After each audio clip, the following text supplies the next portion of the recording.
કેમ છો? આજે હું તમારી જોડે બહુ જ હેલ્ધી નાસ્તો શેર કરી રહી છું.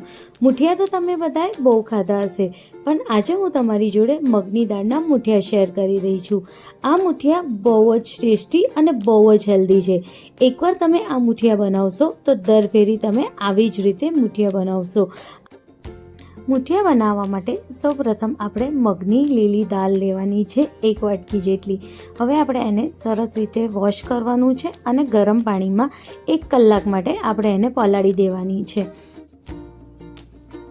હવે આપણે એક વાસણમાં મેં અહીંયા અડધી દૂધી છીણીને લીધી છે. અડધું ગાજરને પણ મેં આમાં છીણીને એડ કર્યું છે. આમાં શાકભાજી તમે તમારા પસંદની કોઈ બી એડ કરી શકો છો. મેં અહીંયા એક કાચા બટેકાની બી પણ આવી રીતે છીણ કરી દીધી છે અને એને પણ આમાં એડ કર્યું છે. મેં અહીંયા મીડિયમ સાઇઝનું બટેકું લીધું છે. તમે ઈચ્છો તો કોઈ બી શાકભાજી આમાં એડ કરી શકો છો. હવે આપણે એમાં થોડું મીઠું એડ કરીશું અને એને થોડીક વાર માટે મિક્સ કરીને સાઈડમાં મૂકી દઈશું, કારણ કે આ બધી શાકભાજીઓમાંથી પાણી છૂટે છે. અગર વધારે પાણી છૂટશે તો મુઠિયા નહીં સારા બને, એટલે આપણે પહેલેથી જ એને પલાળીને મૂકવાનું, જેથી જેટલું પાણી છોડવું હોય છોડી દે. હવે જો 1 કલાક પછી દાળ કઈ આપણી ફૂલીને આટલી સરસ થઈ ગઈ છે, પણ હજુ બી એનું પાણી ગરમ છે, કારણ કે આપણે એને ઢાંકીને રાખ્યું હતું. એમાંથી વધારાનું પાણી બધું કાઢી લેવાનું, થોડુંક જ પાણી રાખવાનું અને એને સરસ રીતે આપણે ક્રશ કરી દેવાનું.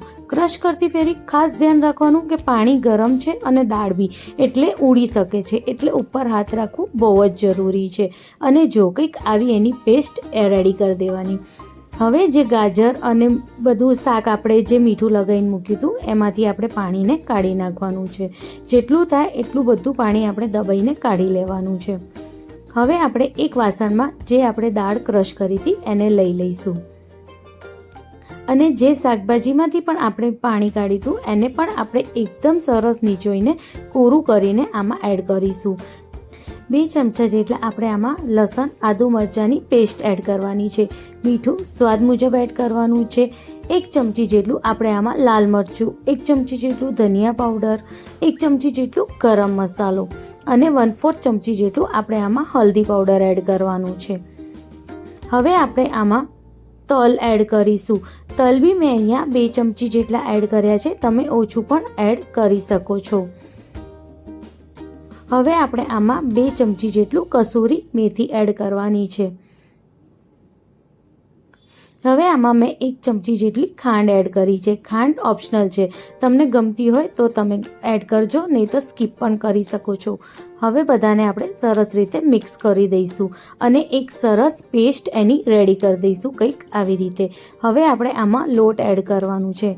અહીંયા મેં અડધો કપ જેટલો ચણાનો લોટ લીધો છે અને 1.5 કપ જેટલું મેં આમાં ઘઉંનો લોટ એડ કર્યું છે. જો અગર તમારે વાનથી ફેરી લોટ ઢીલો રહેતો હોય તો તમે આમાં વધારે પણ લોટ એડ કરી શકો છો. હવે મેં અહીંયા 3 ચમચી જેટલું મેં આમાં તેલ એડ કર્યું છે. હવે બધાને આપણે એકદમ હલકા હાથે સરસથી મિક્સ કરવાનું છે અને એનો લોટ બાંધી દેવાનો છે. લોટ આપણે એકદમ હલકા હાથે બાંધવાનો છે. બહુ તાકાત કરીને કે બહુ મસળીને આ લોટ નથી બાંધવાનું. એકદમ હલકા હાથે, તમે વિડીયોમાં જોઈ શકો છો કે મેં કેટલા હલકા હાથે જ ખાલી એને મિક્સ કર્યું છે અને એને આ મિક્સ કરતાં એ સરસ લોટ બંધાઈ ગયો છે. આમાં આપણે થોડું બી પાણી નથી એડ કરવાનો અને એમનેમ જ આપણે લોટ બાંધવાનો છે. આ લોટ થોડો ઢીલો જ હોય, બહુ કાઠો બી ના હોય, પણ આપણે આવો એક લોટ તૈયાર થાય એવો રેડી કરવાનું છે. હવે તમે એની ઉપર થોડું તેલ લગાવી દેજો. હવે આપણે એના મુઠિયા વાળવાના છે. થોડો ભાગ લઈને લોટનો આપણે કંઈક આવી રીતે એના મુઠિયા રેડી કરી દઈશું અને એક સ્ટીમરમાં કાણાવાળી જાળી મૂકીને એની ઉપર થોડું તેલ લગાવીને બધા મુઠિયાને આપણે આવી રીતે એની ઉપર ગોઠવી દેવાનું છે. આ ફેરી ગેસની ફ્લેમ જે છે એ એકદમ મીડિયમ હોવી જોઈએ.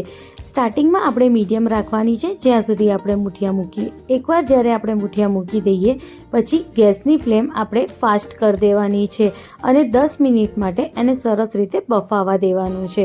જો કંઈક આવી રીતે બધા મુઠિયાને આપણે આની અંદર ગોઠવી દેવાનું અને 10થી 15 મિનિટ માટે આપણે એને મુઠિયાને થવા દેવાનું છે. વચ્ચે 10 મિનિટ પછી આપણે ચેક કરતા રહેવાનું મુઠિયા થયા ગયા છે કે નહીં. મારું આ 10 મિનિટ પછીનો વિડીયો છે. જો કેટલા સરસ 10 જ મિનિટમાં આપણા મૂઠિયા બફાઈ ગયા છે. જો સહેજ બી ચોંટતા નથી એટલે એકદમ રેડી થઈ ગયા છે. હવે આપણે એને એકદમ ઠંડા થવા દઈશું. ઠંડા થયા પછી જ આપણે એને આવી રીતે સમારવાના છે. ઠંડા થયા પહેલાં આપણે એને નથી સમારવાના, નહીં તો એ તૂટી શકશે. જો ઠંડા થઈ ગયા પછી એ કેટલા સરસ કપાઈ જાય છે. બધાને આપણે આવી જ રીતે કાપીને રેડી કરી દેવાનું છે. હવે આપણે એના વઘારની તૈયારી કરીશું. વઘાર માટે આપણે એક જાડું પેન લેવાનું છે. બહુ પતલું પેન નથી લેવાનું. હવે એમાં મેં 2 મોટા ચમચા જેટલું તેલ એડ કર્યું છે. હવે આપણે આમાં 2 નાની ચમચી મસાલાની ડબ્બાની જે આવે છે એની મેં 2 ચમચી જેટલી રાઈ એડ કરી છે અને 2 ચમચી જેટલું મેં આમાં તલ એડ કર્યું છે. રાઈ અને તલ સરસ રીતે થઈ જાય પછી આપણે આમાં મૂઠિયાઓને એડ કરવાનું છે. હવે આપણે ગેસની ફ્લેમ એકદમ લો કરી દેવાની છે, નહીં તો આ બધું બળી જશે. અને જ્યારે વઘાર કરીએ ત્યારે ગેસની ફ્લેમ આપણે મીડિયમ રાખવાની છે. હવે સરસ રીતે આપણે એને વઘાર કરી દઈશું. અને જો રેડી છે આપણા મગની દાળના મૂઠિયા. આ મૂઠિયા ખાવામાં બહુ જ ટેસ્ટી અને બહુ જ હેલ્ધી હોય છે. તમે આ નાસ્તામાં અને રાતના જમવામાં પણ ખાઈ શકો છો. એકવાર તમે આવી રીતે મૂઠિયાને જરૂરથી ટ્રાય કરજો. અને તમને આ મારા મૂઠિયાની રેસીપી ગમે તો તમે એને લાઈક, શેર અને કમેન્ટ કરવાનું ના ભૂલતા. અને તમારા દોસ્તો સાથે પણ જરૂરથી શેર કરજો. અગર તમે મારા ચેનલ પર નવા હો તો મારી ચેનલને જરૂરથી સબસ્ક્રાઈબ કરજો. મળીએ આવી જ એક સરસ અને મજેદાર રેસીપી સાથે. Thank you.